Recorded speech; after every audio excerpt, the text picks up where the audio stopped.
Next mod for the Integra build, we're going to be upgrading the power steering reservoir, all the hoses, lines, because these guys are super crackly. I'm not sure if you could see that, but that is super crackly and it's about to blow up. And also, it's just leaking everywhere.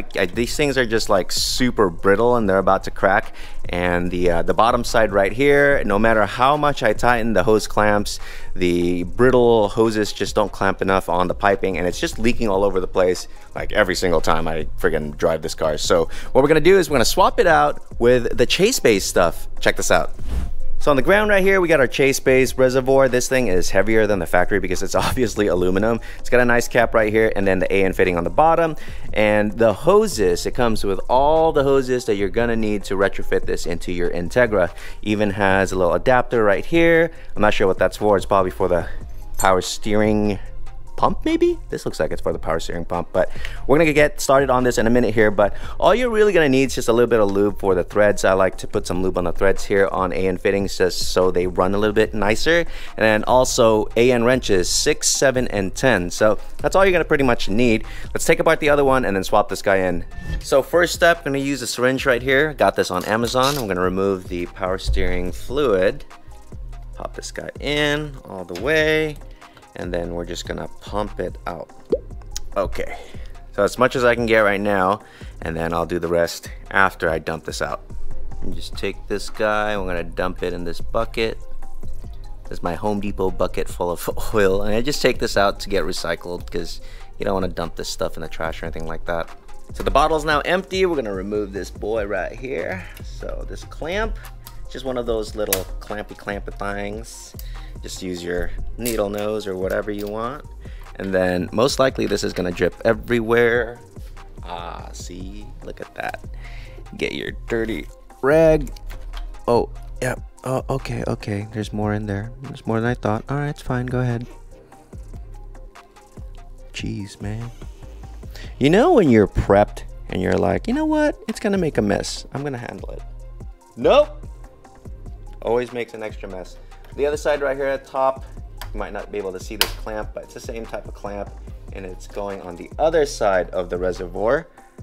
Okay, just gonna shake that guy out. There shouldn't be any on this side, but I've been wrong before, and it's gonna make a mess on the ground. Let's go. Ha, guess I was right. No mess. Then we're gonna pop this guy out. Ah, yes. Next, we're gonna remove this bolt right here. There's a little loop-de-loop right here. I'm not sure why that's on there, but I'm sure some of you guys can tell me why. But it's literally a loop that goes down over here, which is freaking weird. Pop this guy out. We're not gonna need this guy anymore. There you go, that guy's free. Pop that guy out. Now this whole line right here is free. Next, we're gonna pop off this bolt right here and then the 2 bolts on the power steering pump itself. This may make a mess, so put a rag there.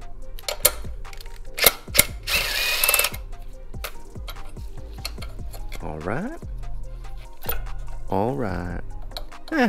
That's not too bad actually. Instead of putting the ground right here on the valve cover, I put it on the power steering bolt because that's metal to metal. I never understood why they had the power or the ground on the valve cover, since the valve cover is kind of, you know, it's not even metal to metal. There's a freaking rubber gasket on there. So pop this guy out. This guy is now removed. Now we're gonna go to the bottom. So under the car, we're gonna have to remove this guy right here. It's gonna be a little tight to see in here, but we're gonna remove this guy, and then everything bolts up to the rack right here. So remove that guy. See how this is just clamped on? That's what's getting loose. Look at that, I can just move it around. So all this, we're gonna replace. Then we had to take this guy out too. There you go. So we got everything disconnected in the bottom. We're just gonna take this and we're gonna feed it down to the bottom because there's no way we can pull this through the top. Love it when things are in the way all the time. There goes one. And this guy, we're gonna take this guy out as well. Man, these gloves are so useless. They like literally rip every single time I'm working on a car. There you go. So we're gonna need to remove the stock reservoir bracket. It goes right here. I already popped that out, and then we're gonna mount the new one right here. This is the new one. It's got the fittings on the bottom right here, so you gotta flip it this way. Mounts like this if you guys are curious, and then we're gonna take this guy, pop him right here. I know it's hard to see from your angle, but I'm gonna swap the view here real quick once I got everything buttoned up. So let's get this guy on. Come on, baby. Okay. So on this side, you can see the 2 bolts there, and then the 2 bolts right there and right there holding the canister in, or the reservoir, and you can slide this forward and back depending on the space that you need, and then the AN fittings down here. So after you got everything installed, get yourself an angle gauge, zero it onto the motor mount. See that? It says 0. All right, I'm gonna take that and put it on top of this and make sure that the angle is just right. That's pretty dang close. Okay, like I could press down on this. You can see that it's a little bit malleable. This bracket is malleable, so you can actually angle it and bend it to where you need. Okay, so this is, I mean, that's pretty dang close. All right, so I'm happy with that. And don't forget this side too. So you got forward and back zeroed, and side to side pretty close to 0 right there. So ready. Next, we need to remove this little adapter with a 10mm bolt in the bottom, so this can pop off, because we're gonna replace it with this guy right here. This is a pretty cool piece, a little adapter that goes in there, then it's retained by this little guy. Bet you guys $1,000 this is gonna make a mess. Okay. Hey-ya. Pop this guy out. Okay. Crap. All right, ready? Here we go. You know, actually, before I do something stupid, we'll just put my drip bucket under there before we make a mess. Now we can do this. Ah, Dion, you're so smart. There you go.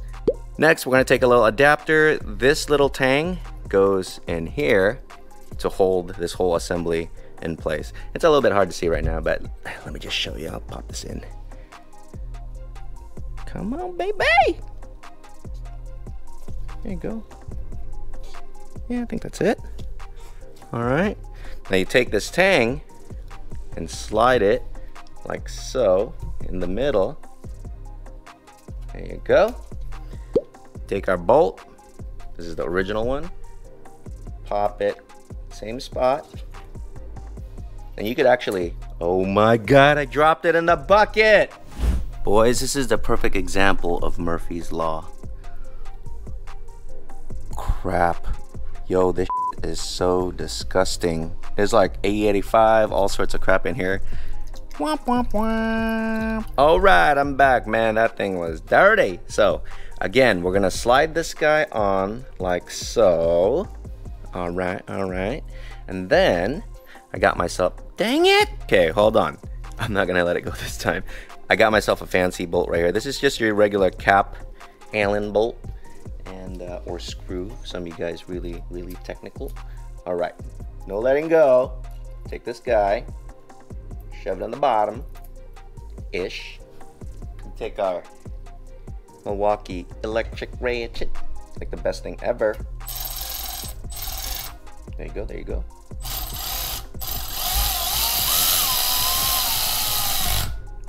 Yeah, buddy.